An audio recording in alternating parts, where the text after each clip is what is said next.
Gegeran nasab klan Ba'alawi Yaman masih dan akan terus berlanjut. Jika ada pihak yang menyebut bahwa gegeran ini akan memecah belah umat, ini adalah salah besar. Umat yang mana yang akan dipecahkan? Semua dalam keadaan baik-baik saja. Bahkan sebagian besar merasa tercerahkan dan menikmati tontonan ini. Mereka akan setia menunggu seperti apa endingnya. Bisa jadi pentas lakon gegeran nasab ini akan ditutup dengan tragedi ending. Para habib akan kehilangan gemerlapnya penghormatan dan penghambaan yang mereka terima, sedangkan para muhibbin akan meratap sedih. Ada atau tidak ada pernyataan resmi dari pihak manapun tentang tutup bukunya nasab klan Ba'alawi Yaman dengan segala kepalsuannya, sesungguhnya tidaklah menjadi penting. Yang terpenting adalah umat secara umum telah tercerahkan dengan isu yang menggelegar dan menghancurkan kesombongan Ba'alawi ini. Waktu akan membuktikan bahwa kaum Ba'alawi akan memiliki derajat yang sama dengan Islam pribumi Nusantara. Sebagai catatan, friksi hebat terkait kafa'ah atau isu persamaan derajat ini sesungguhnya sudah terjadi sejak awal abad 20. Mari kita buka lembaran sejarah. Di tahun 1901, berdiri perkumpulan Arab di Indonesia yang bernama Jamiat Khair.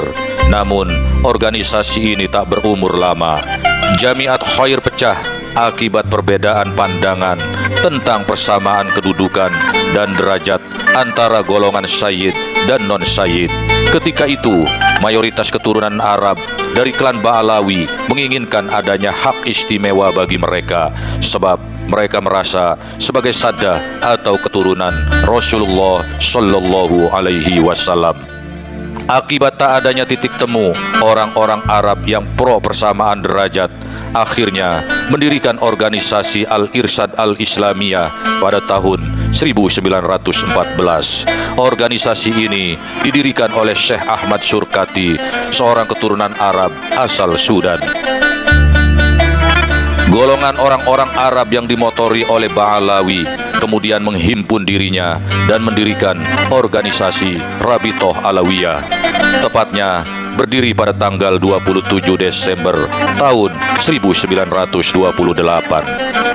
Beberapa tahun kemudian, pada tanggal 10 Maret 1932, Rabitoh Alawiyah dengan resmi membentuk Maktab Daimi, yaitu lembaga otonom yang mempunyai tugas memelihara sejarah dan silsilah keturunan Rasulullah Shallallahu Alaihi Wasallam yang tersebar di seluruh pelosok Indonesia.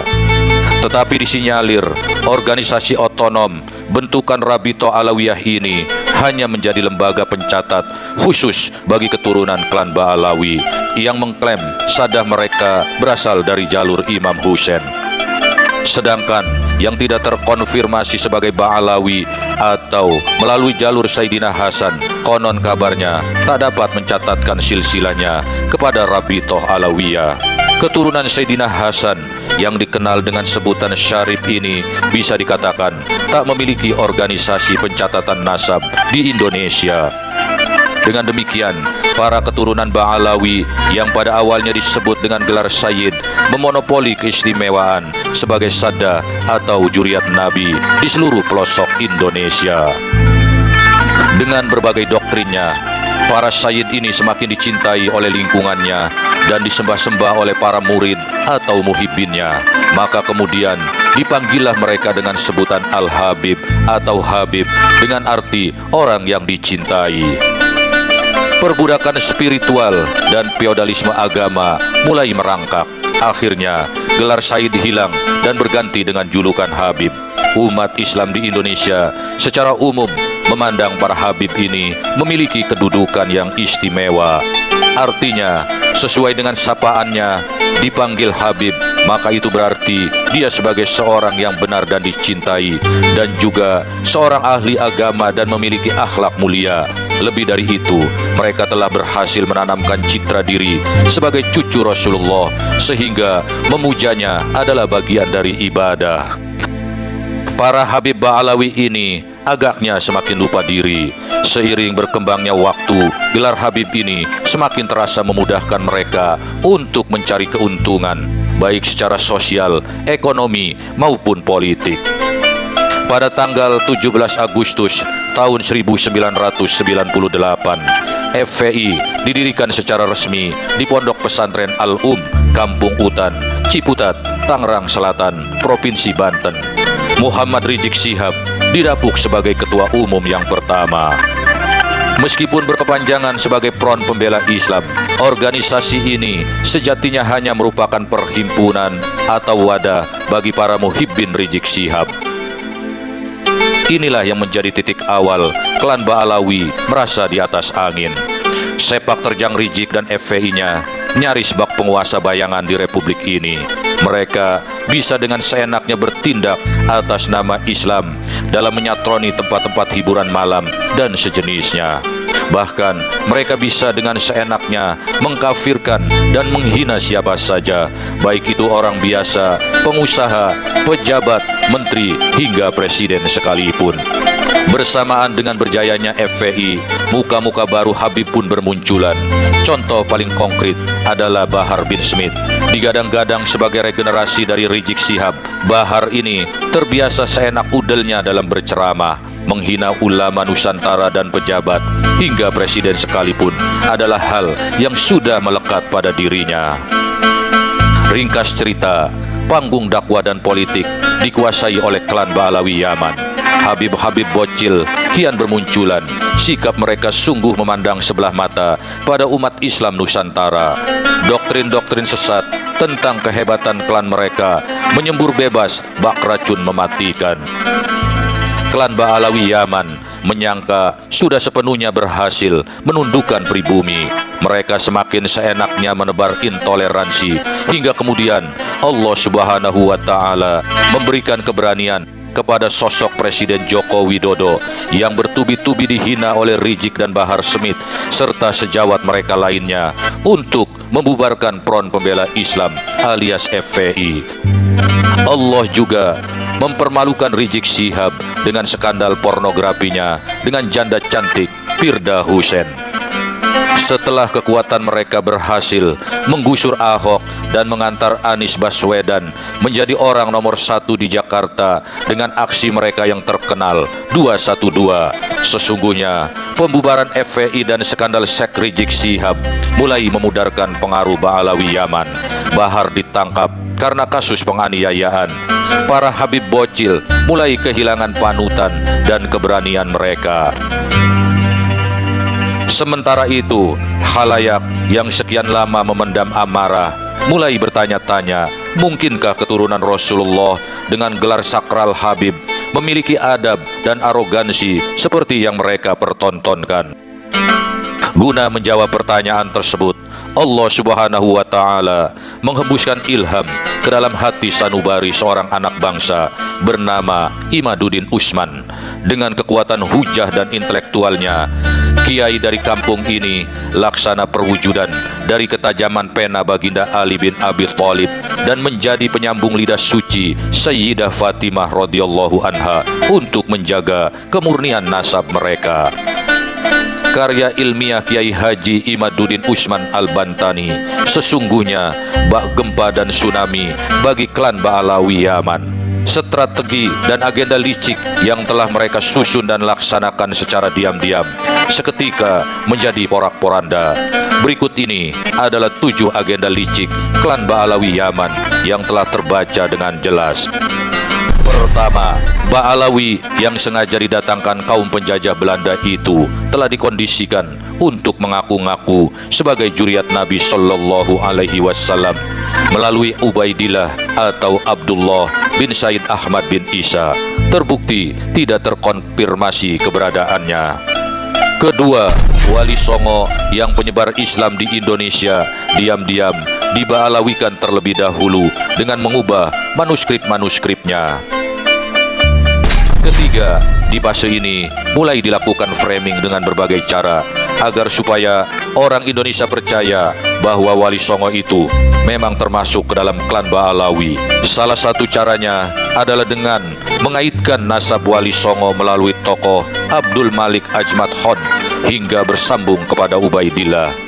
Setelah diteliti, ternyata nama Abdul Malik Ajmat Khon yang konon berada di India ini adalah fiktif alias hoax, sama seperti Ubaidillah. Maka tokoh ini juga tak pernah ada alias fiktif semata. Keempat, sesungguhnya agenda licik yang ketika itu sudah mencapai tingkat keberhasilan yang hampir sempurna. Mayoritas orang Islam Indonesia percaya bahwa Wali Songo itu sama dengan klannya para habaib, yakni Ba'alawi, meski mereka tidak disebut sebagai Habib, sebab memang gelar Habib itu muncul di belakang hari. Pada fase keempat ini, Ba'alawi menyebarkan propaganda bahwa mereka, kaum Ba'alawi, adalah yang mengislamkan Indonesia. Maka janganlah heran bila terdengar doktrin seperti ini.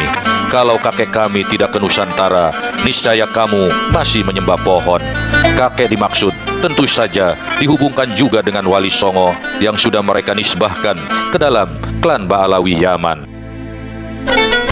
Kelima, apabila 4 poin strategi licik itu sudah berhasil, selanjutnya adalah tinggal upaya menggencarkan framing bahwa yang mengislamkan Nusantara itu adalah Ba'alawi yang juga juriatnya Nabi Shallallahu Alaihi Wasallam.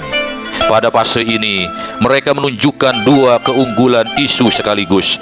Di satu sisi, mengaku sebagai cucu Nabi, yang kedua telah berjasa mengislamkan Nusantara. Maka oleh karena itu, mereka selalu gembar-gembor sebagai pihak yang paling berjasa di Nusantara dalam kaitan dengan islamisasi daripada suku atau kelompok manapun. Klaim inilah yang kemudian melahirkan doktrin kami Ba'alawi adalah majikan kamu. Keenam, supaya kemuliaan sebagai juriah Nabi Sallallahu Alaihi Wasallam bisa dimonopoli hanya oleh kaum Ba'alawi, tidak untuk juriah lainnya, terutama juriah Wali Songo, maka keluarlah doktrin Wali Songo memang Ba'alawi dan tentu juriat Nabi, namun terputus keturunannya karena hanya diturunkan oleh anak perempuan saja, dan itu tidak sah. Klan Ba'alawi secara rasis melarang para syarifah atau keturunan wanitanya untuk menikah dengan golongan di luar mereka, sementara kaum prianya dengan seenaknya menikahi wanita-wanita bangsa pribumi manapun. Ketujuh, ini adalah puncak strategi licik mereka. Bila poin ke-6 berhasil, maka mereka bisa mengklaim bahwa yang menyebarkan Islam di Nusantara itu Ba'alawi dan Wali Songo. Namun turunan Wali Songo sudah tidak ada, dan kamilah terah Ba'alawi yang ada di Indonesia. Maka kami adalah yang paling berjasa di Indonesia. Oleh karena itu, kamu pribumi harus tunduk dan patuh kepada kami. Kalau tidak, kamu bisa menyakiti Rasulullah dan tidak akan mendapat syafaat darinya. Di puncak kelicikannya ini, akhirnya keluarlah doktrin dari mulut busuk mereka yang mengatakan bahwa seorang Habib yang bodoh lebih mulia dari 70 orang kiai yang alim. Kalau sudah sampai pada taraf ini, maka disadari atau tidak, kita harus yakin sepenuhnya bahwa secara praktis Indonesia telah dikuasai oleh klan Ba'alawi Yaman, baik secara sosial dan keagamaan, ekonomi maupun politik. Ketujuh upaya atau strategi licik Ba'alawinisasi itu nyaris saja berhasil.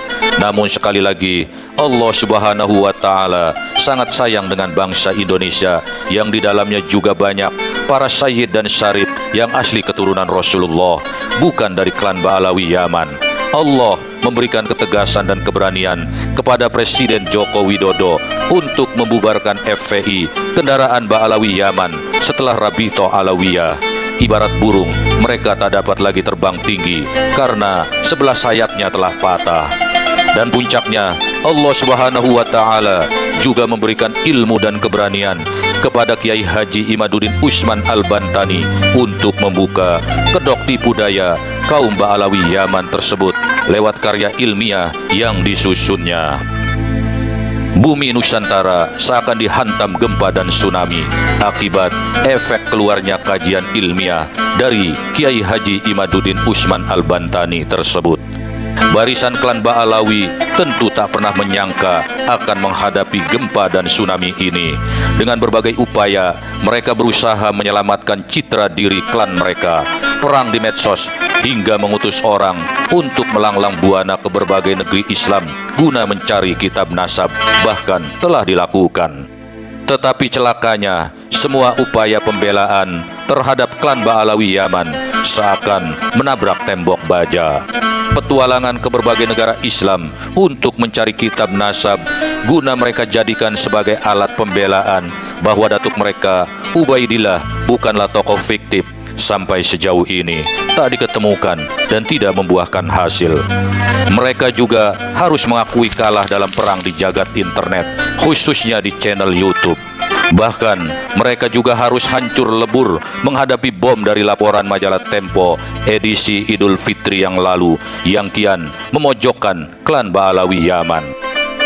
Kepanikan klan Ba'alawi juga diperparah lagi dengan munculnya penemuan baru dari ilmu genetika yang mengatakan bahwa sebagian anggota klan Ba'alawi yang telah melakukan tes DNA ternyata berhaplogrup G, di mana gen ini adalah kode gennya para Yahudi Askenazi.